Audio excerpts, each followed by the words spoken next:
अस्सलामुअलैकुम dear viewers, आपके favourite informative channel रूहानी स्कूल से मैं हूं आपका टीचर प्रोफेसर शब्बीर अहमद। हमारा आज का टॉपिक है शादी के लिए पसंदीदा शख्स की मोहब्बत हासिल करने का रूहानी अमल। मेरे भाइयों और बहनों, आज की इस निहायत अहम और दिलचस्प वीडियो में हम बात कर रहे हैं एक ऐसे मौजू पर जिसका ताल्लुक दिल, जज्बात और ज़िंदगी के सबसे बड़े फैसले यानी शादी से है। जी हाँ, आज हम आपको बताएंगे कि अगर आप किसी को दिल से पसंद करते हैं और उससे निकाह करना चाहते हैं, लेकिन वो शख्स आपकी तरफ मुतवज्जे नहीं है या रिश्ते में रुकावटें आ रही हैं, तो आप किस तरह एक जायज़, पाक और रूहानी तरीके के ज़रिए उसकी मोहब्बत हासिल कर सकते हैं। तो डियर व्यूवर्स, सबसे पहले एक बहुत ज़रूरी बात समझ लें कि इस्लाम में मोहब्बत एक फितरी जज्बा है, लेकिन इस मोहब्बत को पाकीज़ा रास्ते पर लाना और निकाह के ज़रिए इसे मुकम्मल करना ही असल कामयाबी है।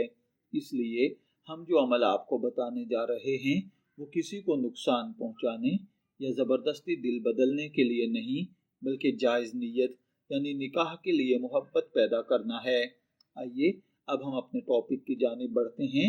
अगर आप किसी को पसंद करते हैं और चाहते हैं कि वो भी आपसे मोहब्बत करे, तो सबसे पहले आप अपनी नीयत को खालिस करें। दिल में ये नीयत रखें कि या अल्लाह, अगर ये शख्स मेरे लिए बेहतर है, मेरे दीन और दुनिया के लिए अच्छा है, तो इसके लिए मेरे दिल में और मेरे लिए उसके दिल में मोहब्बत पैदा फरमा और हमें नेक निकाह के बंधन में जोड़ दे। व्यूअर्स, रूहानी अमल की कामयाबी का सबसे पहला उसूल यही है, आपका यकीन मजबूत हो। अगर आपके दिल में शक होगा तो अमल का असर कम हो जाएगा, इसलिए मुकम्मल यकीन और तवक्कल के साथ ही अमल करें। अब हम आपको वो ख़ास अमल बताते हैं जो सदियों से आजमाया हुआ है और बहुत से लोगों ने इससे फ़ायदा उठाया है। ये अमल आपने रात के वक्त करना है। इशा की नमाज के बाद बावज़ू हो जाएं, फिर किसी साफ़ और पुरसुकून जगह पर बैठ जाएं। 3 मरतबा दुरूद इब्राहिमी यानी नमाज वाला दुरूद पाक पढ़ें और उसके बाद 100 मरतबा या वदूदू या लतीफ़ू पढ़ें। ये अल्लाह ताला के बहुत प्यारे सिफ़ाती नाम हैं जो मोहब्बत और दिलों को नरम करने के लिए पढ़े जाते हैं। जब आप ये वजीफ़ा पढ़ रहे हों तो अपने दिल में उस शख्स का तसव्वुर रखें, लेकिन किसी भी गलत नीयत या नाजायज़ ख्याल के बगैर सिर्फ निकाह और पाकीज़ा रिश्ते की नीयत के साथ पढ़ें। जब 100 मरतबा पढ़ लें तो उसके बाद दोबारा से 3 मरतबा दुरूद पाक पढ़ें। उसके बाद हाथ उठाकर अल्लाह ताला से दुआ करें। दुआ में बहुत आजिज़ी, इख्तिसार और इख्तियार के साथ आंखों में आंसू लाएं और फिर बेहतर है कि अल्लाह ताला से दिल की गहराई से दुआ करें और दिल की गहराइयों से निकली हुई दुआएं ज़रूर कबूल होती हैं। इस दौरान नमाज की पाबंदी करें, क्योंकि जब आप खुद पाकीज़ा ज़िंदगी गुजारेंगे तब ही अल्लाह ताला आपके दिल की बात सुनेगा। डियर व्यूअर्स, इसके साथ एक अहम बात यह है कि आप अमली तौर पर भी कोशिश करें, यानी अगर मुमकिन हो तो उस शख्स के घर वालों से बात करें, अपने बड़ों को दरमियान में लाएं और रिश्ते को बाकायदा तरीके से आगे बढ़ाएं। सिर्फ वजीफ़े पर इन्हिसार न करें, बल्कि दुनियावी असबाब भी इख्तियार करें। अब बात करते हैं उन रुकावटों की जो अक्सर शादी में आती हैं। बाज़ औक़ात हसद, नज़र बद, घरेलू मुखालफत या लोगों के दरमियान में आ जाने की वजह से भी रिश्ते नहीं बनते।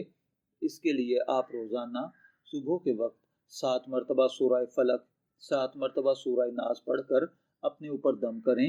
ये अमल आपको हर किस्म की मनफी ताकतों से महफूज रखेगा। जो अमल मैंने आपको अर्ज़ किया है, इससे पहले जो आप उसके दिल में अपनी मोहब्बत पैदा करके रिश्ते के लिए राज़ी करेंगे, वो अमल आपको 21 दिन तक मुसलसल करना है। इसके अलावा डियर व्यूअर्स, एक और आसान ताकतवर अमल ये है कि आप रोज़ाना 300 मरतबा या अल्लाहु या रहमानु या रहीमु पढ़ें। इस अमल से अल्लाह ताला आपके दिल में आपके लिए आसानियाँ पैदा फरमा देगा और दोनों के दिलों में मोहब्बत डाल देगा। ये अमल भी आपको 21 दिन तक करना है। यहाँ एक बात बहुत वाज़ेह है कि किसी को ज़बरदस्ती अपनी तरफ माइल करना, किसी को नुकसान पहुँचा कर मोहब्बत हासिल करना इस्लाम में बिल्कुल जायज़ नहीं है। हमेशा अल्लाह ताला से वही मांगना चाहिए जो हमारे लिए बेहतर हो।